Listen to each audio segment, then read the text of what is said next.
Hello, I'm Dango Rose. Welcome to the Mountaineer Podcast, where everybody's listening. The Mountaineer brings you the latest news of the Peak to Peak region, in print, online, through our podcast, social media, and special publications. Now, listen in to the latest news of the area with our local journalists.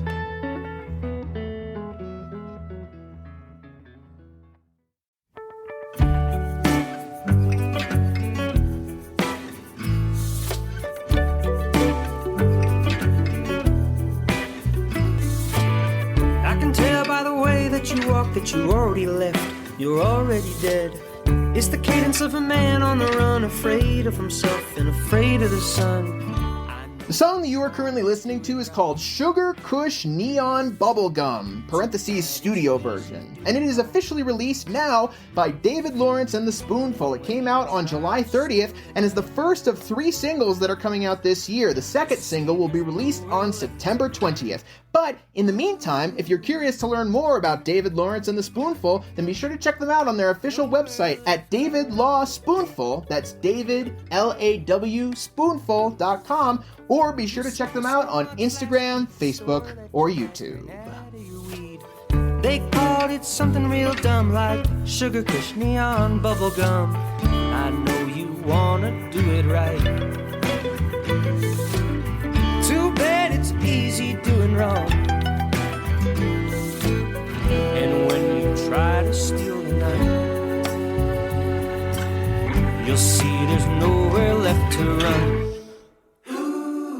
Hello there, everybody. My name is Jamie Lammers, and welcome to this week's Wednesday Retrospective edition of the Mountaineer Podcast, where I bring you interviews that I wasn't initially able to air back when I conducted them. Hopefully, this week's episode is a bit shorter than the normal podcast episode, and it is definitely going to be a lot shorter than the previous episode of the podcast, which was by far the longest episode we've ever done for the podcast. I did not expect that it was going to be as long as it was. I knew it was going to be a long one, just not that long. So thank you to everybody who sat down and actually listened to that episode. I poured my heart into that episode, and I am very proud of how it turned out. That being said, I am completely burnt out from editing that behemoth of an episode. And to be honest, by the time this episode comes out, I will likely be at the airport, headed to visit my grandmother with my dad. So traveling and editing at the same time is not exactly economical. Hopefully, though, that means this episode is coming out at a reasonable time this time, unlike most of the time where it ends up coming out very late in the evening. However, I didn't initially know who I was going to promote this particular week for the retrospective episodes until yesterday as you're hearing this. So this was still planned kind of last minute, but hey, I'm glad that it's still out at hopefully a reasonable time. But enough blithering from me. It's time to move on to the interviews. So, our first guest this week. Do you mind introducing yourself real quick? My name is David Lawrence from the band David Lawrence and the Spoonful, as well as the Hot Club, Django Reinhardt style band La Pompe, and New Orleans band Row Street Ramblers. I am based in Boulder County in Longmont and play gigs all over. And when I initially conducted this interview on March 14th, 2023, you were about to perform, weren't you? Indeed we are, yeah. We're playing at the Jamestown Mercantile on, I want to say, Thursday, March 30th. And we're bringing up just doing a duo. It's going to be my upright bass player, Gary Sloan, and myself. And we're going to do a bunch of originals and some old jazzy stuff, some vintage blues, maybe a little bluegrass. We like to do a pretty wide swath of what I consider to be just sort of like Americana music, like an old Western swing song into maybe like an old Louis Armstrong song, and then something contemporary, an original that has some of those vibes, and kind of our take on the whole thing. So how exactly did David Lawrence and the Spoonful begin? It started in this like 3.5 years ago. Gary, my bass player, said that there was a fella in Buena Vista that's an amazing violinist and was starting up these like Monday night concerts and was looking for someone that could play guitar and sing and knew some vintage swing stuff. and Gary thought of me and he brought me down there, and without a rehearsal and never meeting each other, we picked up our instruments for our sound check. We played a vintage song, Pennies from Heaven, and looked at each other like, this is going to work out really good. And we just played the whole 3 hours with no practice and just had so much of this magical synchronistic sort of energy where we were like doing spontaneous arrangements of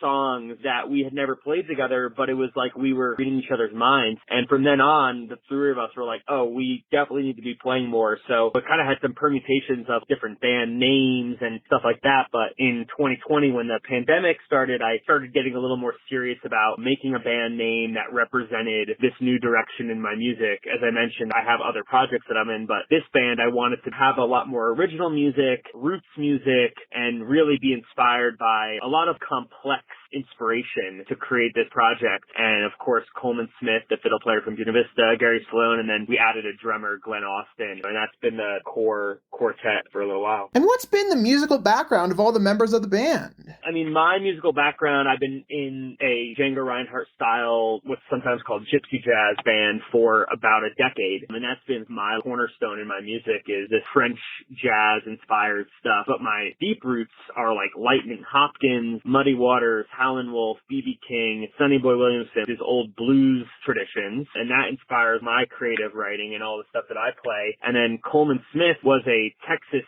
fiddle champion in Texas when he was a kid growing up. So he was trained by some of the best Texas swing fiddle players ever. And that technique and that raw talent is in his muscle memory. And from there, he became one of the most well-known bluegrass violinists in the area, as well as a prolific educator. He has a music school in Buena Vista called Coltrane Academy, and he does all sorts of teaching, and with that, he has a really big community in that area because of that. Gary Sloan has a degree in jazz, and he grew up with his father, started the first blues band in Alaska. So his father taught him and his brother how to play instruments when he was young. He had ukuleles and guitars and slide guitars. He had all these instruments growing up just in his playroom with his brother. So music was always a part of his life. And he started playing gigs with his dad. His dad ended up bringing some of the biggest names in blues to Alaska, like John Lee Hooker and all these great artists. And so music was just like embedded in his DNA. And now Gary's well known as just one of the best bass players in the area. He has an amazing ear. He can pretty much learn any song at all. Glenn Austin, our drummer, he's just a student of the instrument and just loves learning all different styles. So since we play a wide variety of styles, we'll go from playing like a Latin bossa to an old swing number to like a funk song, all within a few songs. So he's just really good at keeping us all on beat and keeping us together on these different styles and having a genuine touch for each one, not faking it. Listening back to this interview, I was really impressed with David's ability to talk about everybody else's background in the band, but there were some specifics that I was still genuinely curious about, so I decided to do some more digging. According to Coleman Smith's website, colemanSmithmusic.com, that's COLEMANSMITH music.com, he traveled across the nation studying various styles of fiddle music, as well as competing in some of the most prestigious fiddle contests in his youth, eventually becoming one of the nation's top competitors and winning the World Series of Twin Fiddling. He has also studied with a variety of iconic teachers and mentors, such as the Texas Playboys, including Eldon Shamblin, Bobby Kofer, and Leon Rauch, and he's played with such fiddle legends as Johnny Gimbel, Bob Boatwright, Frankie McWarther, Dale Morris, and Randy Elmore, as well as Asleep at the Wheel, Curtis Potter, and Tony Booth. He's also been a member of the band Rapid Grass for quite a few years, and they've released a couple of albums over the last few years. Based on what I'm seeing on his website, it looks like he's mainly contributed certain songs to certain albums over the years, including the song Cottonwood Pass for the 2014 album Crooked Road, the song Further On Down the Line for the 2019 album Take Him River, and the song Joseph Joseph, recorded for the Chamonix Sessions album. He's also on the album Smoky Mountain Ramblers Live at Wibby Brewing, which was released in 2020. It's a live performance from Longmont, Colorado, and it features other artists such as Drew Emmett, Andy Thorne, Chris Thompson, Adrian Engfer, and Todd Schieffer. Again, be sure to head to ColemanSmithMusic.com if you want to learn more about him. I didn't immediately find anything else involving Glenn Austin from the band, but I did find quite a bit involving apparently a local legend, Gary Sloan. I found a biography of Gary Alaska Sloan, who was born June 28, 1945, on the website deltaboogie.com, and the bio says that he arrived in Alaska in 1964 and stayed there until 1995. I also found a blog post from a blog called Jet City Blues, which you can read at jetcityblues.blogspot.com. There's a post by John Lee called Going Way Back with Gary Sloan, and here's how it opens. I've known Gary Sloan since I was in high school in Anchorage, Alaska. In 1965, he fronted a rock and roll band called The Outlaws, and I was either in the Breakers, a surf and rock and roll band, or groups The Better Sex or The Who Knows. And by the way, that's spelled Whonose. I hadn't become a bass player yet. I played rhythm guitar, tambourine, maracas, and sang backup vocals. The blog goes on by talking about the primary piece of information that I wanted to know about, that blues band in Alaska that David mentioned. Late in 1965, Gary and I, along with Pete Nolfi on electric bass, Dean Forbes on lead guitar, and Mike Caporal on drums, started what would become Alaska's first blues band, Proof. After doing some more digging, I did find some more about Gary Sloan and Proof as a band. They released 2 albums back in the day, a self-titled album around 1970, and the 5th anniversary phonograph record in 1971. However, it sounds like both albums have unfortunately been long out of print. So yeah, based on what David's talking about, it sounds like these guys are very well versed in what they do. But back to the current project, David Lawrence and the Spoonful. David, what's your favorite part about being able to perform live? Getting tips. No, just kidding. I think the reason I got into this is because I was always kind of a ham. I was always wanting to be on stage and at the talent show. I remember being at a summer camp and going up at the talent show and lip syncing to an Elvis song and getting the moves down with my hips and figuring out how to raise my lip and do the Elvis impression and nothing but a hound dog. And I just enjoyed that feeling of entertaining a crowd since I was younger. So I think that there's something in the art of music. There's music as art and there's also music as entertainment. I get off on that opportunity of it being both, of being able to really express myself creatively and really connect with the audience, but also entertain people at the same time and put on a show and have that good experience. So, just getting to do that in front of a live audience is just something I feel like I've just always been inspired by. I think that's probably a little bit the fact that I'm a Leo. That's at least what my wife says. So. And is there anything that you hope people who come to the shows take away from those shows? Hoodies, beanies, vinyl, CDs. No, I always like to think that at the end of my show, people kind of know me. They know my soul. They've seen a part of me that they didn't know before. And in a way that's not overly revealing, but just authentic, where they feel like, oh, I actually know this guy a little bit. And there's a relationship that's formed with the audience. A lot of my songs, my original songs, it touches on really deep parts of myself, like the first time I kissed my wife, the first time I held my son, things that can be really personal, but then it's wrapped up in a package that isn't necessarily overly sentimental or sappy. It's just an expression of my music. So I hope that people get to leave with a feeling of, hey, I kind of know this guy and I like him and I want to see him again. And is there anything that has stuck out to you over the years about the songwriting process and being able to share these songs with people like this? I think that the songwriting process is very multifaceted. Sometimes songwriting is like chronicling your life. Sometimes it's working through a challenging aspect of your life that you can get onto paper, and through that process, you can transmute hard times into beautiful moments. It's like songwriting can be cathartic in that sense of just processing, but sometimes songwriting is just fun. It's not about anything hard or anything challenging. Sometimes it's just about expressing something silly or expressing something that is like a clever turn of phrase that just rattles around in your head. And sometimes it's mysterious or magical, where the song comes from a place that you have no idea. It almost feels like it's a glimpse of another person's life or another story or some other world that just shot into your guitar for a few minutes for you to just put down on paper. And that's what's cool about songwriting, is that it can be anything that you want it to be. And if you're open to it, it can be a lot of things for you. Some people focus on one aspect of what it is, and that's cool. And for me, it's fun to just try to let it just come organically and see what happens out of the process. Is there anything else you wanted to add before we move on to our next guest? We have a really fun April, and March is exciting. We have that gig in March coming up, and then in April we have a Denver play at the Bluebird Theater. One of the fun events that I'm doing down in Buena Vista is a Indian dinner. So I was a chef for a very long time, and I am doing an event where I'm cooking the food for the entire event. I'm making an Indian feast because I lived in India for a long time and I studied Indian food and I was a professional chef. So I'm going to combine my love of cooking with a concert. I did it last year in Buena Vista and I'm doing it again this year on April 15th. It's called Masala Eats and Beats. So that's exciting and something I'm looking forward to sharing with other communities and with other people. Maybe I'll have to connect with Jamestown Merc one of these days and do a food and music collaboration with them. So, yeah. Thank you so much, David, for coming on board and joining us for the podcast, even if it is quite a bit late from the original interview,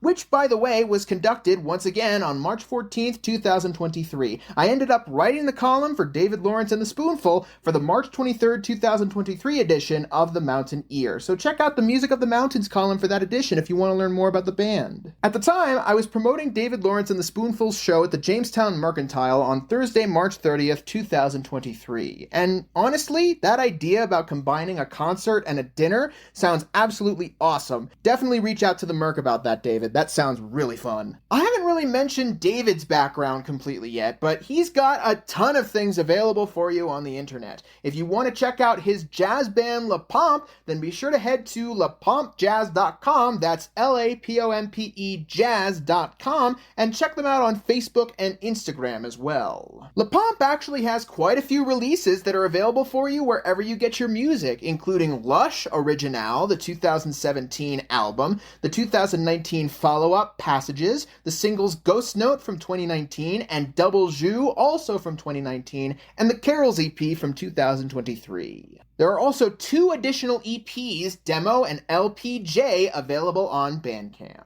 You can also check out David Lawrence's project Royal Street Ramblers on Facebook, Instagram, and on streaming services with the 2021 single Sometimes I Can't Sleep.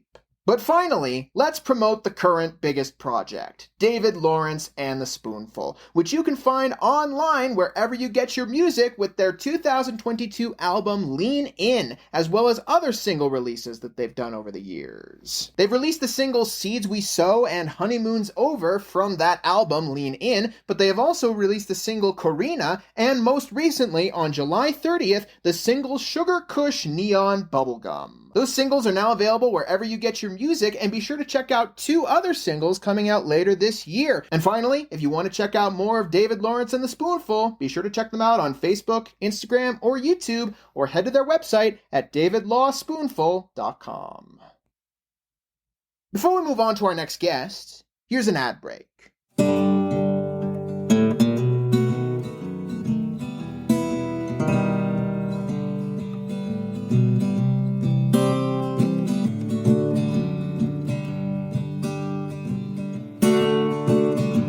I used to walk like I had somewhere to go,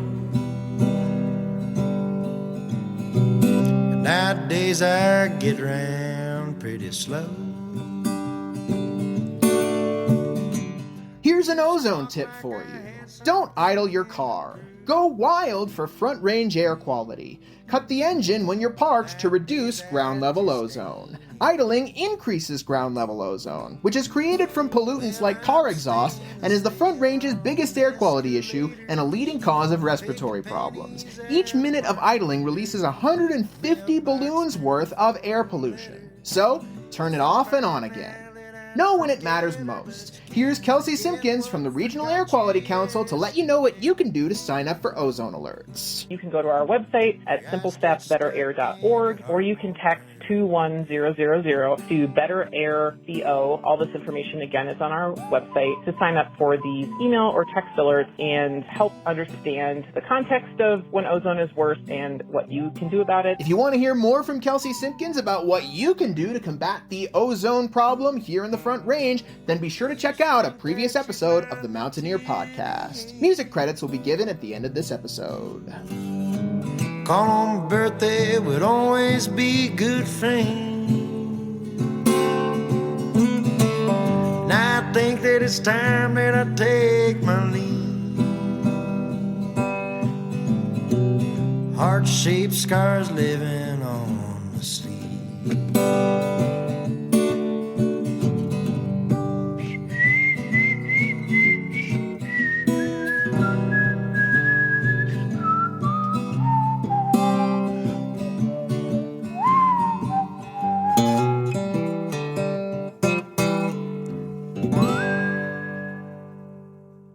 Welcome back.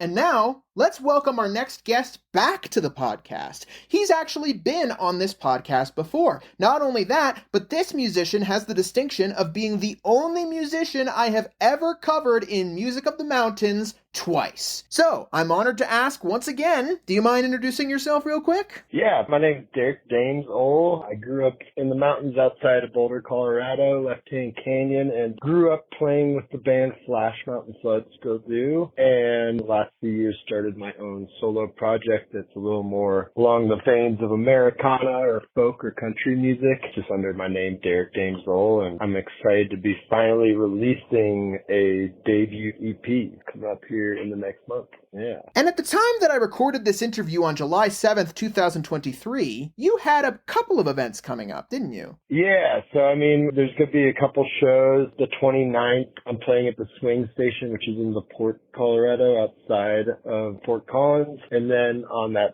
Sunday, which is July 30th, I'm going to be playing up at the good old Gold Hill Inn, which is obviously in Gold Hill, one of my all-time favorite places to play. Yeah. The last time I had you on for the podcast, Derek, was for episode 55, all the way back in June 2022. If you want to check out that interview, then please go back and listen to episode 55. I'm not going to put any of that interview in this particular episode. But for those of you who have not listened to that interview, tell us, what's your musical background, Derek? Well, I mean, I've been obsessed with music since I was a kid. I have memories of being a young dude listening to music in my little CD player headphones and dreaming of maybe one day doing it myself or, having those rock and roll dreams as a kid. So I've been utterly obsessed with music since a young age. After high school, I was around 21 years old, was when Flash Mountain Flood. They were my buddies and they were already playing and they had a little bit of a lineup change and they needed a bass player. And I wasn't even really a bass player at that time, but they figured that I could probably figure it out. There's so many guitar players in the world. And you know one, you might know the other a little bit. And so they gave me a call, Flash Mountain Flood, of course. And gosh, when we first started playing, we were playing like 4 to 5 nights a week as a band and had a residency in town. And we just hit it really hard. And I'm thankful for all that because I really got to learn a lot of the industry and just so much stuff at that age, which is crucial for whatever angle of the industry you're in or whatever genre you're trying to push it in. There's so many little things that you need to learn going to college, hitting the road as a band, So yeah, fast forward 5 years later, Flash Mountain Flood, we're still playing. We don't play as much as we used to, but we do play locally and try to play some fun festivals and stuff. And my solo project, I kind of now have filled up all those other spaces of music that I needed. So I play solo about 4 or 5 nights a week and have a residency in Boulder. And yeah, it's what I do for a living. And I'm thankful for that and thankful for the community around Boulder and the mountains and everywhere that have supported it for so long. Yeah. So is there a particular style of music that you end up emulating, kind of that Americana style that you talked about earlier? Yeah, for my solo thing, I get related to John Prine a lot, and he's like honestly my hero. And yeah, it's kind of the music that I just tend to write. And Flash Mountain Flood, that's been our cool thing, is we're a jam band, but we also have always played country music and blues. I mean, really, in the end of the day, Americana can be so many different things. And I always say that I love just American roots music, no matter blues or country or bluegrass. It's like the most American thing that we have is our music that like originated from America, actually. And I think it's cool to celebrate that and how they all kind of coincide with each other too. Yeah. What's your favorite part about being able to write songs and create stories like this for a bunch of people to hear? Well, I think it's fun because I think my favorite thing, honestly, is how differently it can be interpreted by people is one thing that's interesting. And then obviously it's a weird way of getting something off your chest. I think as a musician or a songwriter, there's so much emotion in everybody, and it's easy for it to get pent up, you know? And I think that writing music is truly a major release of emotion and feelings, and it's just like being able to express yourself. And I think for me, it's just nice to get my word out. Not like I'm trying to get some grand opinion or trying to change the world or anything, but just it's nice to be able to put my silly songs out there and get a response from people. What's your favorite part about being able to perform live and share all of the music you create with an audience? I mean, that's the fun thing too. I mean, getting to perform live is interesting because for Flash it was a way different thing, but with my solo shows, especially at somewhere like the Gold Hill Inn, it's just you get to really connect with the audience a lot, or you all in the same room together. And so with my solo thing, I am usually cracking jokes or saying a bunch of stupid stuff in between.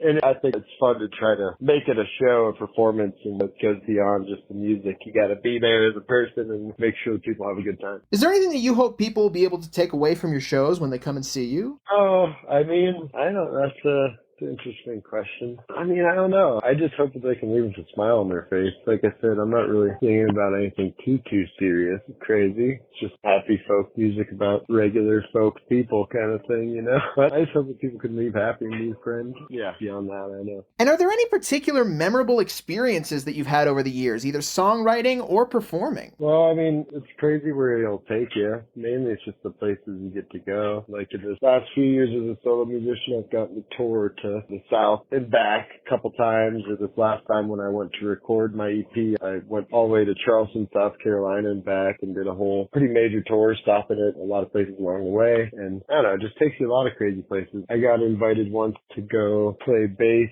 at a Grateful Dead yoga retreat that was in Mexico. And it was like a thing where whoever was playing it before backed out last second. My name was thrown out there and got to go out to Mexico and hang out for the week and play some Grateful Dead music. It's always really random, but the music will take you to cool places. And I think for me or anyone really, it's traveling. It's the funnest thing to the fruit of life. So I love to travel. So thankfully, music's taking me to some cool places. Yeah. Is there anything else you wanted to add before we sign off for the week? We could talk about the EP. So yeah, I went down to Nashville on that last tour I was talking about. I went all the way to South Carolina and back, and I stopped in Nashville and recorded a EP at this becoming popular underground studio called the Bomb Shelter, where a lot of people like the Alabama Shakes and Margo Price and one of my favorite bands, the Deslons, a lot of these people have been recording their albums there. And so I went and I cut 5 songs, and it's a full band sound, but every instrument besides the drums is played by me. So I'm doing all the lead stuff, and it felt good to get that out there. The first single off of the EP just came out last week or so, June 30th, On the Line, and that was the song that I've been waiting to get out for a while. But every other song on it is pretty new. The EP is going to be called Dumb, Drunk, and Anxious, which is one of the songs off the EP, but that's what it'll be called, and it's coming out on July 28th. So I'm pretty excited for that. And yeah, it's the first time I got to get out of Dodge, and honestly, Nashville is a pretty wild place, especially if you're going to record some music, just because everyone out there is just, they know how to get it done and do it right. And it was a surreal experience to go hit the road and record an EP away from home. It was nice. So shout out to Drew Carroll, who is the producer there. We kind of co-produced it, and he was the engineer producer. And yeah, the folks at the Bomb Shelter. Definitely an awesome studio. Yeah. Thank you so much to Derek for coming on board for the podcast for the second time. If you want to hear from Flash Mountain Flood in particular, they're apparently not performing live as much as they used to, but they do have an album out, and it's called Speak of Heaven, and you can listen to it wherever you get your music. As I mentioned though, Derek is now primarily playing solo, and it is through his solo career that I have actually covered him twice. The first time I covered him was for the June 2nd, 2022 edition of The Mountaineer, where I promoted a show at Knotted Root Brewery that happened on June 17th of that year. The second time I promoted him was in the July 13th, 2023 edition of The Mountaineer, where I ended up promoting his show at the Gold Hill Inn on Sunday, July 30th, and also promoted his, at the time, brand new EP, Dumb, Drunk, and Anxious. That EP came out on July 28th, 2023, and it had the single On the Line released before the official EP came out. However, there are other singles that were released even before that EP that you can also check out wherever you get your music. If Love Stinks, Pour It Till My Glass Is Full, The Roses Wilt, Blue Skies and It's Christmas Time, and All the Best with Bob Barrick. Since then, Derek has released 2 singles with local musician Andrew Cooney, who I have also promoted in the past, Stoner Rap and my whole life smells like weed.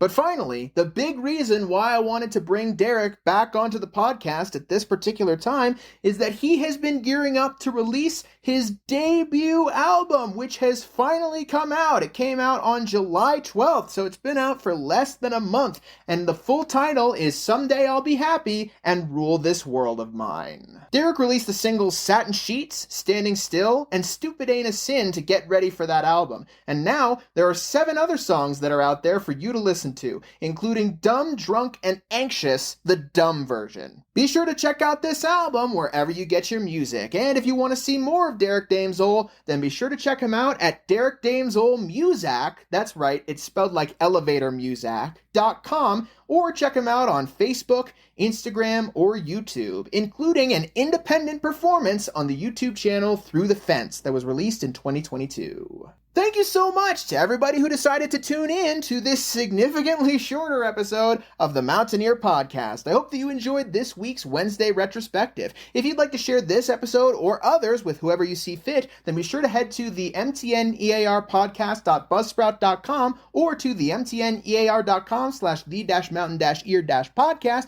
to share whichever episodes you want. And if you'd like to be involved in the podcast in some way, if you're in the Peak to Peak area, whether you want to be interviewed or if you have advertising to share, or both, then be sure to email me at media@themountaineer.com and we will get that sorted for you. I am very excited for the next couple of weeks of the Mountaineer Podcast. Hopefully the Wednesday retrospective episodes are going to start to wrap themselves up since the interviews are starting to run out now. But we've got some awesome plans for new segments that we are bringing back or that we are introducing for future episodes of the Mountaineer Podcast. I'll talk more about those in future episodes. But for now, get excited for Friday's weekly edition of Music of the Mountains. I'll see you then, everybody!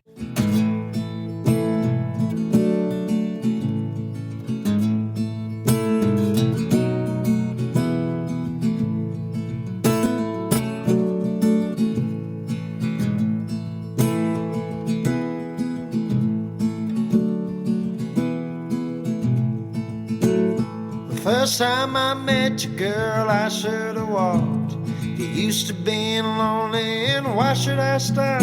She had sleek blonde hair, drove a Cadillac, and she made all her money as an acrobat.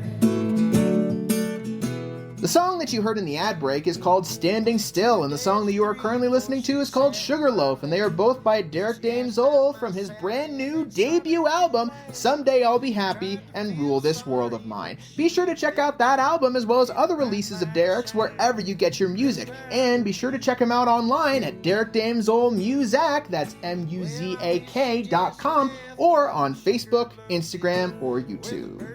My chorus and the wind kept me still. Sad enough to cry, just to chuckle and grin over love lost or not, or that old was sad.